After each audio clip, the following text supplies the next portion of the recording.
Assalamualaikum warahmatullahi wabarakatuh.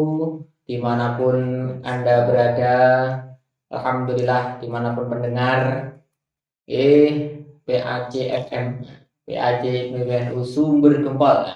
Di samping saya, kalau sampean tahu bagaimana di thumbnail ya, kalian pasti tahu siapa di samping saya. Coba cek suara dulu.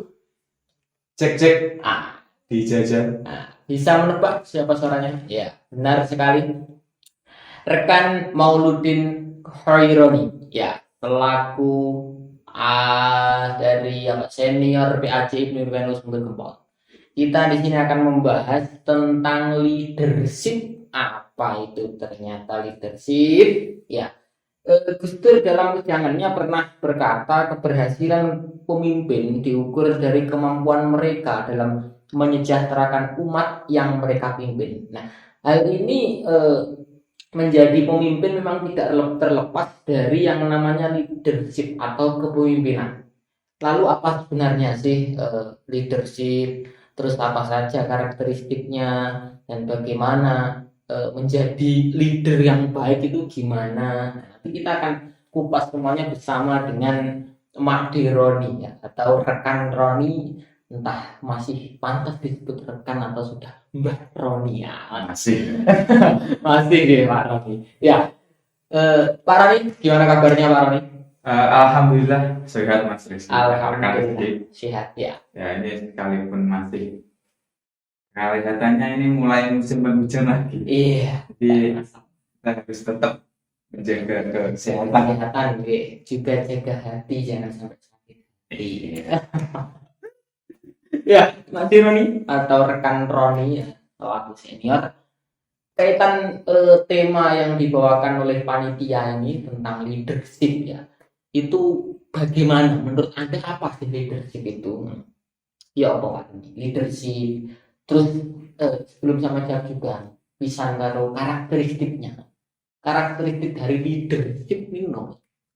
Ya, yang jelas kalau berbicara tentang leadership ya, jadi seorang kepemimpinan kan tentu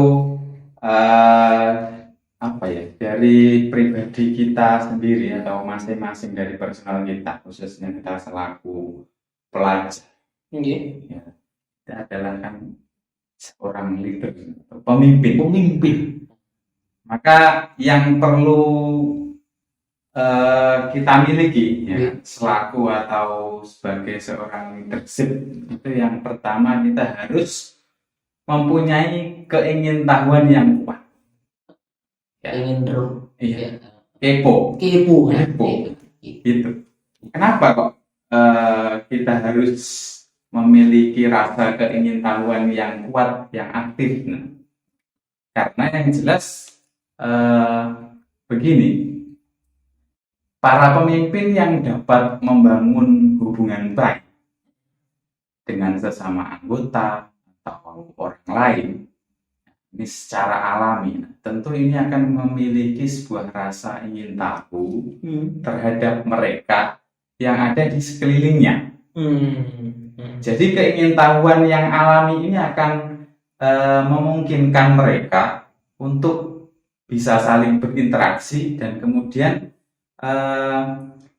didengarkan baik perkataan mereka, kemudian tingkah pola, serta bisa memahaminya dari berbagai sudut pandang. Berarti keinginan tahu sangat penting gitu. Iya, itu bahkan itu harus menjadi yang utama. Gitu. Nah, kemudian selain keingintahuan yang kuat, ini yang perlu dimiliki dari seorang leadership itu adalah kesadaran diri.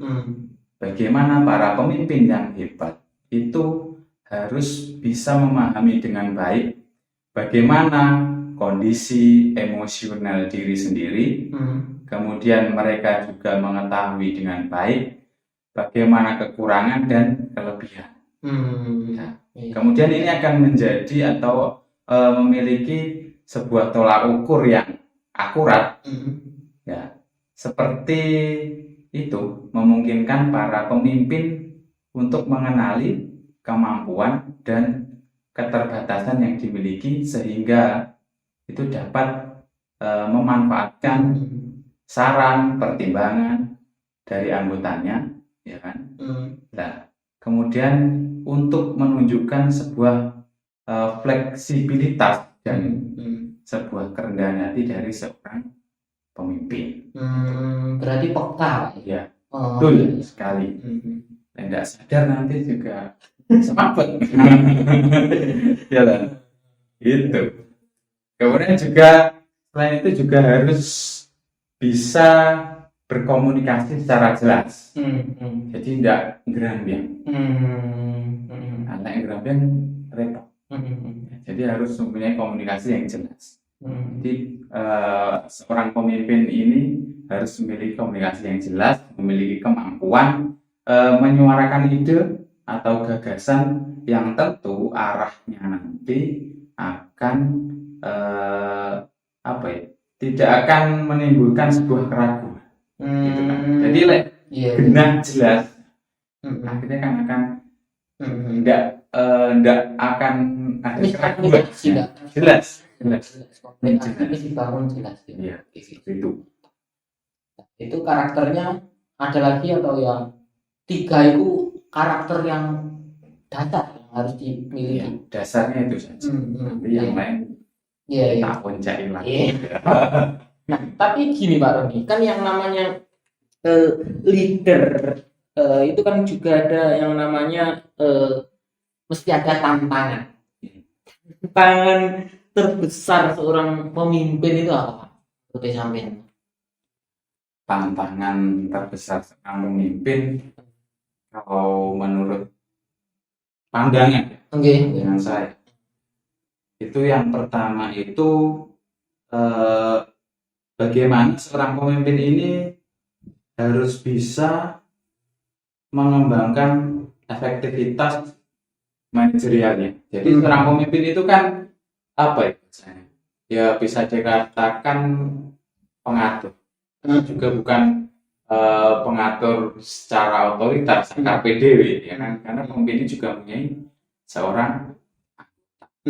Nah, bagaimana kemudian seorang pemimpin ini bisa mengembangkan efektivitas manajerialnya? Jadi ini menjadi sebuah tantangan untuk mengembangkan keterampilan yang relevan, ya. Di antara seperti memanajemen waktu, itu jelas. Karena ketika kita berorganisasi, tentu kita pasti dihadapkan dengan tantangan waktu. Benar. Dengan kesibukan pribadi, kemudian dengan kesibukan yang lainnya. Bagaimana kita harus bisa mengatur waktu, memanage waktu, agar semua bisa berjalan dengan baik antara kepentingan pribadi kita dan juga kepentingan organisasi. Nah, kemudian yang kedua harus pandai-pandai untuk memanajemen prioritas. Di mana yang perlu kita dahulukan, ya kan, ada skala prioritas. Mana yang mungkin bisa kita laksanakan apa ya biasanya? Ditunda. Maksudnya kita tunda. Mana yang bisa didahulukan. Itu.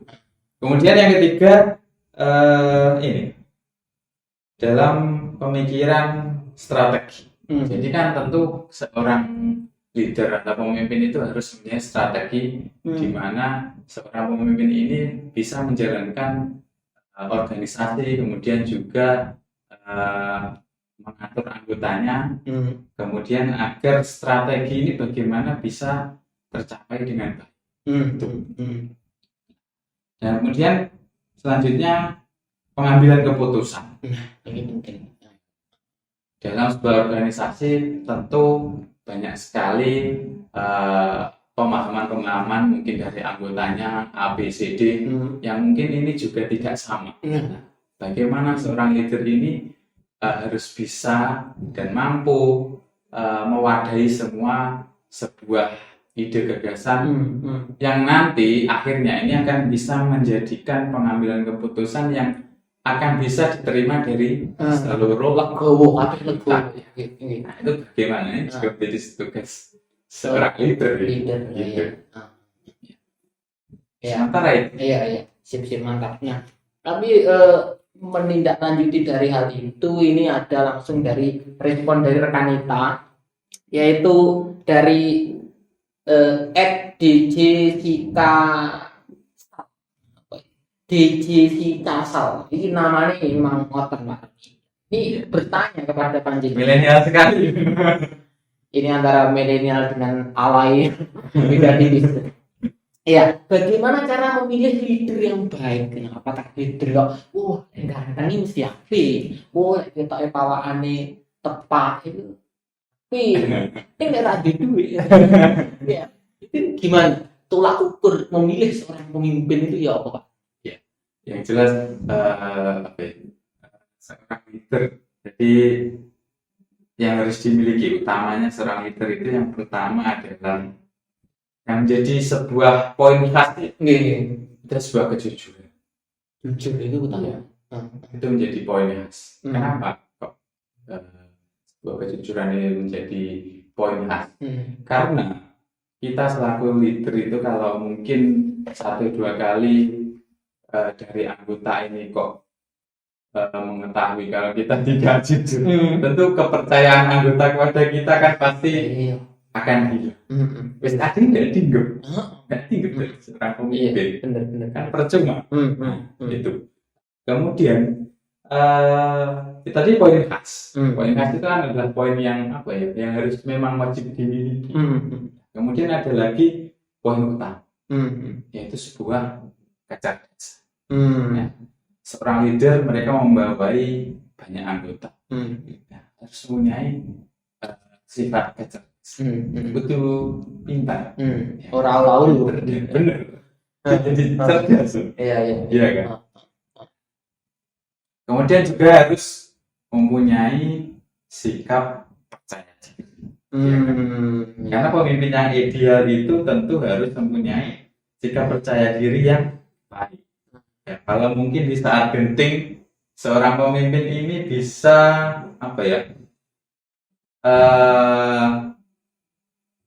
mengangkat atau bahasanya, bisa membuat diri sendiri atau anggotanya ini merasa percaya diri bahwa mereka ketika berorganisasi itu benar. Gitu. Kemudian juga harus mampu berkomunikasi. Ini juga salah satu syarat, harus mampu berkomunikasi. Karena bagaimanapun juga seorang pemimpin atau leader ini adalah sebagai penghubung, ya, penghubung antara yang satu dengan anggota yang kalau seorang leader nanti tidak bisa menjadi sebuah jembatan atau pengkomunikasi yang baik, tentu antara anggota satu dengan yang lain ini juga tidak akan tetap, gitu kan. Tapi bukan berarti pemimpin harus yang tidak bisu tidak bisa komunikasi. Betul. Iya, mantap. Iku ya Pak. Tolak ukur untuk memilih seorang pemimpin yang tepat ya. Yang tidak kalah penting lagi. Harus bertanggung jawab. Jelas. Itu utama juga. Tanggung jawab bagaimana biar bisa menjalankan organisasi dengan baik. Nyusun program sebulan ada 10 agenda, ada tanggung jawab semua. Dan yang paling terakhir ya, yang harus kober bener kan. Pinter juga mesti kober. Kembali lagi tadi meluangkan waktu, manajemennya waktu. Iya. Itu Mbak Jessica ya, sama memilih pemimpin, baik pemimpinnya sampean di keluarga maupun pemimpin ini pokoknya di organisasi butuh kober. Apalagi kalau mungkin kalau dikatakan tadi Mas Rizky di awal Sinkrodot mempunyai parasnya itu jadi poin plus. Menarik. Minat anggota. Tapi jangan disalah. Jangan salah artikan. Sehingga boleh gur ngono tok tapi olah. Ya, itu Mbak Jessica. Yang paling terakhir ini, rekan Roni, ada pertanyaan dari rekan Iqbal SKP. Maaf, Iqbal SPT ya. Ini bertanya kan gini, di dalam organisasi itu biasanya yang menjadi poros utama itu adalah seorang ketua saja. Bagaimana untuk merubah pikiran anggota yang mengira semua yang berkaitan dengan organisasi adalah tugas seorang ketua. Ini malah masalah kaitan tupoksi. Apakah semua koyok terutama di ranting gitu kan, Roni. Jadi di ranting koyok kabeh ketua sing ngayahi. Nah, itu ya apa mindset berubah anggota itu ya amrih berubah mindset dengan monggo. Jadi memang benar kalau mungkin hari ini atau ya mungkin sudah sejak dulu-dulu pandangan kalau mungkin yang di bawah di akar rumput itu bahasanya organisasi itu hanya menjadi tugas atau milik ketua itu sebenarnya pemahaman yang salah dan itu juga harus diluruskan seperti itu. Pada dasarnya organisasi ini milik bersama, tidak hanya milik ketua, tidak hanya milik anggota. Kalau mindset ini terus menerus ada di seorang anggota atau kader, ya tentu organisasi tidak akan berjalan. Ya kan? Maka dari itu yang pertama yang harus yang harus dipahamkan kepada anggota, ya itu tadi memberikan pemahaman bahwasanya organisasi ini tidak hanya milik ketua saja, karena organisasi ini adalah rumah besar bagi seluruh anggota. Jadi di dalam rumah besar ini kan tentu banyak sekali macam-macam. Kalau mungkin saya ibaratkan rumah besar itu kan kalau kita melihat rumah itu kan banyak sekali susunannya, ya kan? Kalau rumah itu mulai dari pondasi, ada pondasi kan. Nah, kemudian juga ada tiang, soko-soko, kemudian ada juga dindingnya, kemudian atap, kemudian perabotan. Ini sebenarnya menjadi sebuah filosofi yang dimana berbagai macam poin-poin ini tadi menjadi sebuah gambaran kita dalam berorganisasi. Ketika kita tahu bahwa rumah pondasinya ini kayak kurang sehat ya, ada pondasinya. Pondasi itu diibaratkan adalah sebuah kumpulan anggota atau orang-orang yang ada di dalam organisasi. Kalau di dalam organisasi pondasinya ini kuat, maka organisasi ini juga akan menjadi kuat, ya kan? Kemudian ketika ada tiang-tiang atau sokon ini menjadi sebuah visi misi di dalam kita berorganisasi, saling keterkaitan, ya kan? Kemudian juga ini ada dinding, tembok-tembok, itu akan menjadi sebuah kebersamaan kita di dalam berorganisasi. Kemudian ada atap ini kita ibaratkan menjadi rasa memiliki di dalam berorganisasi. Ya. Atap kan yang dua, memiliki rasa memiliki dalam berorganisasi, tentu ini semua akan menjadi kuat kita di dalam berorganisasi. PKB Rumongson 2 ini kan tentu kan menjadi sebuah rasa tanggung jawab bersama ketika kita di dalam berorganisasi, ya kan. Kemudian ada perabotan. Tentu ini di dalam perabotan kan ibarat kita berorganisasi itu kan kita selalu mempunyai sebuah kegiatan, di mana kegiatan ini juga akan menjadikan tanggung jawab bersama, keaktifan dari seluruh anggota yang ada. Tanpa ada kegiatan, pasti organisasi juga tidak akan berjalan. Nyapo akhirnya kan gitu. Nah, kemudian yang terakhir, ibarat rumah, dicat kan enggak dicat kan siji bos. Nah, itu kan kita mencoba.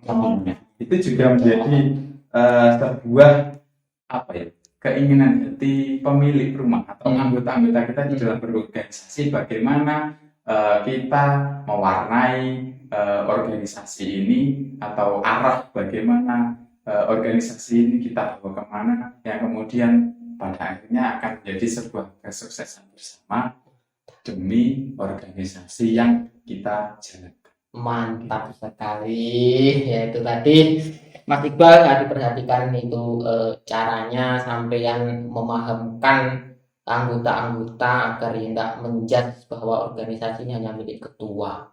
Apalagi kita ini adalah ormas, jelas itu organisasi masyarakat. Jenenge masyarakat itu wong akeh. Ya.